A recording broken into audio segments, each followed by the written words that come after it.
Welcome back to Monday Mod Tips. Today we're going to be doing a complete disassembly and reassembly of the Nerf Rival Knockout.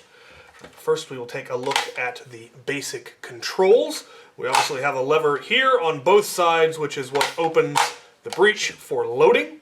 While the breech is open, there is nothing preventing you from pulling the trigger. It does have a mechanical safety right here at the base. That is just a mechanical, keeps you from pulling the trigger. To prime it, you pull down on the handle. While the handle is down, the trigger is locked. Once you push that in, now you can fire it. And it sounds angry. Alright, I believe that's all the controls. There is a prime indicator here at the base of the handle that just turns orange when it's primed.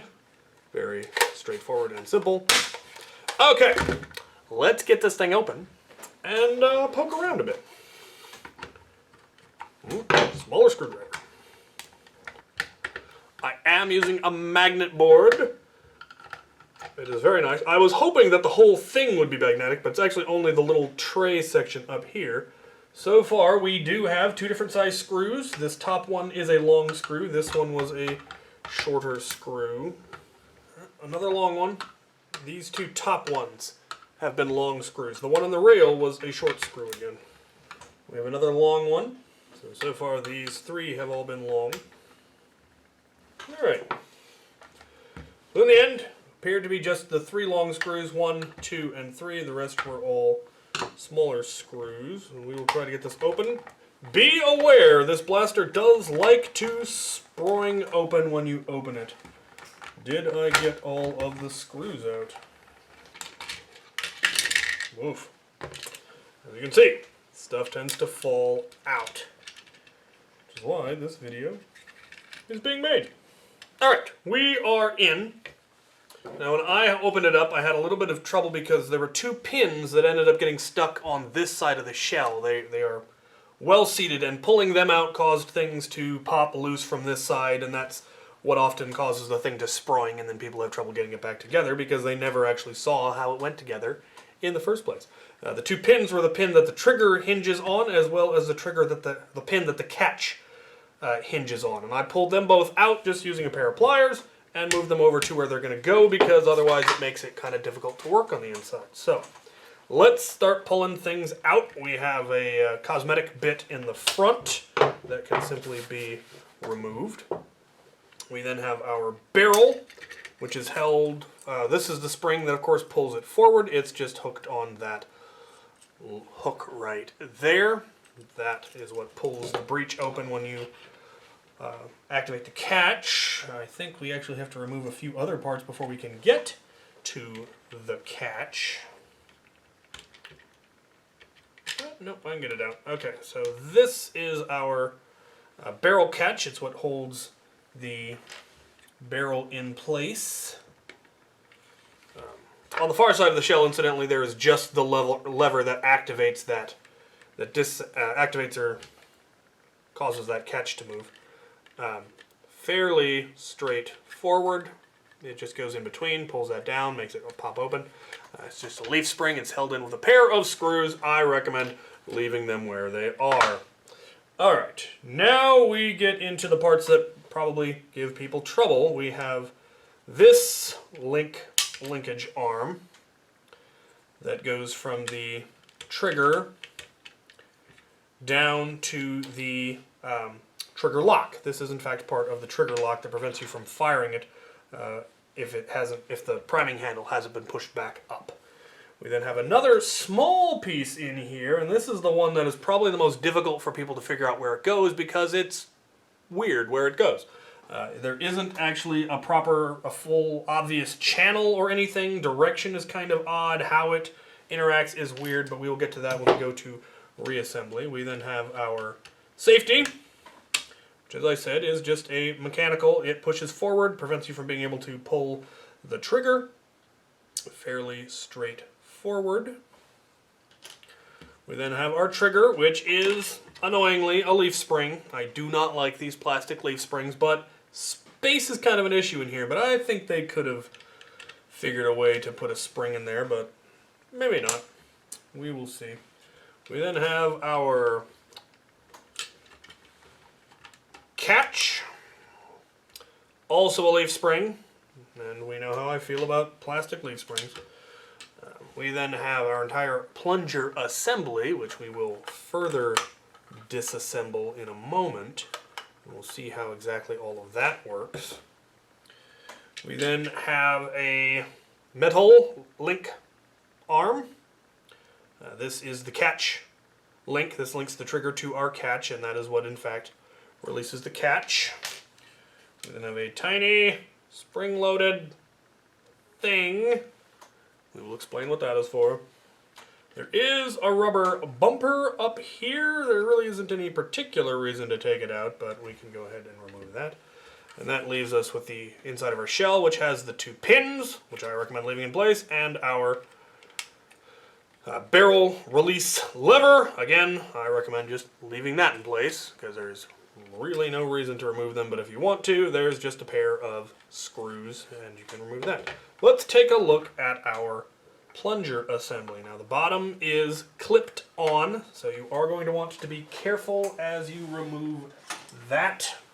You can just use a regular flat-headed screwdriver or whatever shim of choice you want. Go around, carefully pop all of the clips, trying to make sure as you can not to break any of them. That one's getting a little bit of a stress.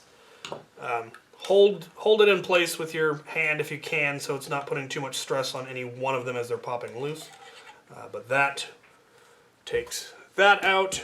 The AR system is solvent welded in. If you really wanted to remove it, you could. And for some mods, you do, of course, need to. It would not be too difficult.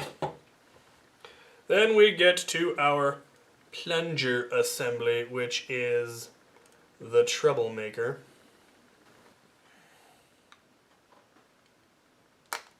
Okay. So this plunger cap thing, on this one at least, is not solvent welded in. It's just, again, held on with clips. And if you're careful and use a flat-headed screwdriver, you can pop them loose. So that part then comes off, and that will give you access to the screw that is, in fact, holding the plunger head on. And I have done this the hard way in the past, and I don't recommend it.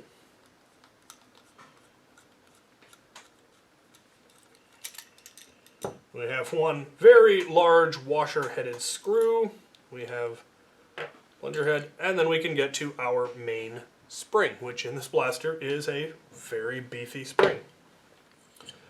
That then comes off. If you want to disassemble this, you can. There's just a pair of screws that allow you to take the bottom cap off if you want to replace it. There are some replacement caps, but for the purpose of this, I don't feel it is necessary to disassemble that any further. So let's commence to reassembly. All right, we can now proceed to reassembly, and we're going to reassemble the plunger tube first, starting with our priming handle rod thing. We're going to put the bottom cap, this part, goes on so that the slot in there is a, can you see, slot, lines up with the notch so that it can in fact slide all the way down. You could put it on multiple incorrect, well there's only one incorrect way to put it on. Should be fairly straightforward. We can then put on our main spring, which should seat inside. There is a ring in there that it seats inside, which makes sure that it remains centered. And we are then going to put on the head. There is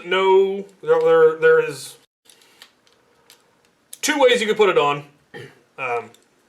It'll only fit on one of those two ways because of the shape of the plunger head. They didn't make it square, which makes it a little bit easier, which is nice. Now this is where it will get a little tricky, but not as tricky as it could be.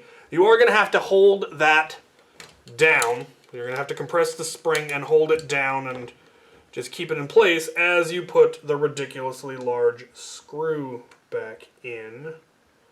You definitely want to make sure that you get that threaded correctly, because if you end up stripping that out, you are going to have issues.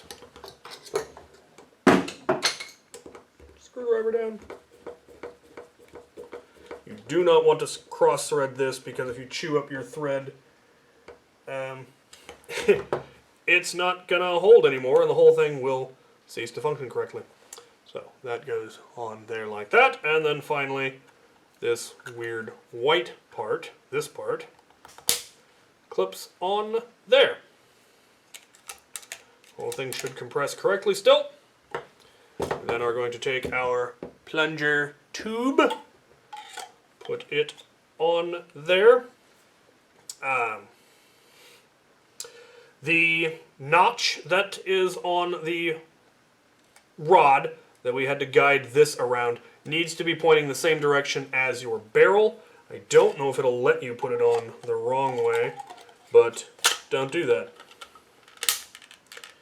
It should then simply push down, make sure all of the clips have properly locked, and now you should be good to go. It will be loose, but that is because of how the shell fits onto it. So that is not a problem. It's supposed to be like that. So we will now set this aside. Alright, we can now proceed to reassembly. The first part I'm going to put into place is this, which is our little rubber bumper gasket, and it goes on a pin right here at the top. One side has an extra hole with a notch, and it just sits on there. We're then going to install our plunger. And there is a hole that it sockets into with this post, and then it should just fit into place. You'll notice that it's now no longer loose, and that is because there is a section of the shell that takes away that pre-compression or that looseness. Okay, the next part we're going to install is this, which is the return spring for the trigger lock, essentially. And it is going to go into this little cavity right here. There are two cutouts, and it slots into there. And it is a tricky one to get into place. I recommend holding on to it like that, if you can see that, so that the spring can't slide off. The side that has the ring that keeps the spring in place should be pointed down.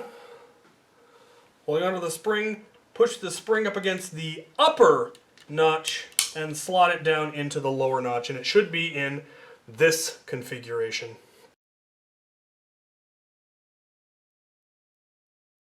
Alright, the next part we're going to put in place is this. This is the trigger to catch link arm, and you'll notice that the bent section is further to one side than to the other. The shorter section is going to be pointing up towards our trigger. There is a notch in the shell that this fits down into and can slide back and forth in. We can now put in our catch, this part, which will hopefully keep that spring part from springing. The leaf spring section is going to be pointed up. The tab is going to be pointing towards the plunger tube, and we are going to simply put it down and in.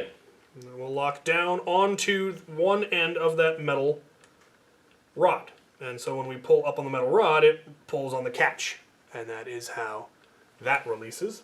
We can now go ahead and put in our trigger, which has a hole on one side and a slot on the other. The hole goes on the stationary pin, and the slot is going to go on the other end of that metal rod. So now when we pull our trigger, it pulls on the catch. Next, we're going to put in this part, which is our safety. We may have to lift up on the trigger a little bit in order to get it in and under. And while we've got the trigger up, we're also going to install this part, which is the barrel catch. It also nests kind of around the trigger, and so you kind of have to lift it up to get it into place. It is going to be in such a way that the notched section is on the back, so that the tab is slanted that way, so it'll catch. It simply sockets onto the two posts, or the two holes that are on the release lever on both sides. So it'll just socket in, configuration should now look like this.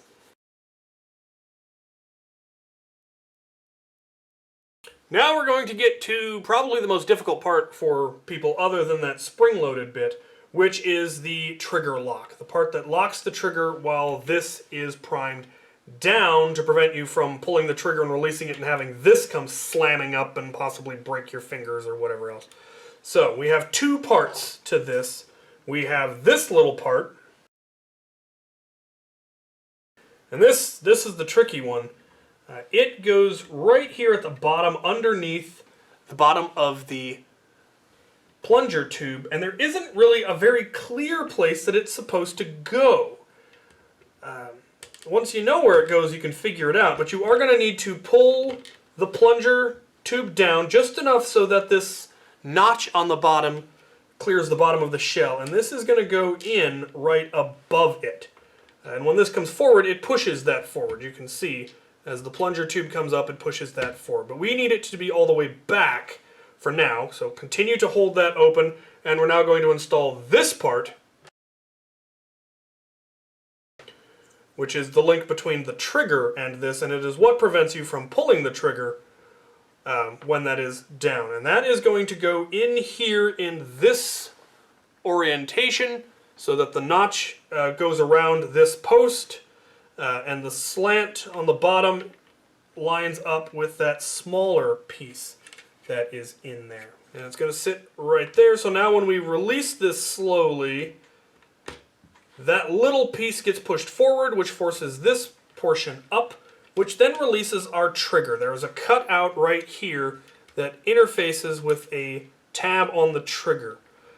When you pull this down, that spring-loaded bit forces this down, which now interferes with the trigger right here. So while this is in the down position, because this is pulled down, your trigger is stuck. When this comes up, it deactivates the trigger lock, and now we can pull the trigger and release our catch. The safety doesn't actually interact with the trigger directly. It actually interacts with that metal bar. It moves under and prevents the bar from moving up, which prevents you from being able to pull the trigger, which is why you need to make sure that that squared out section, that notch, is in the correct position, or the safety won't be able to slide in front of it. So be aware of that. Next we have our barrel, which simply goes into the front area here, sliding over that section. We have our spring, which goes over this screw post and hooks on that hook on the bottom. Fairly straightforward there. And last but not least, we have our cosmetic bit that goes on right there. So here's one last look at what it should look like up nice and close. Now, we should be able to put the other half of the shell on. Hardest part is going to be getting it down over those posts. You can feel it kind of lock into place. Make sure that this is moving correctly.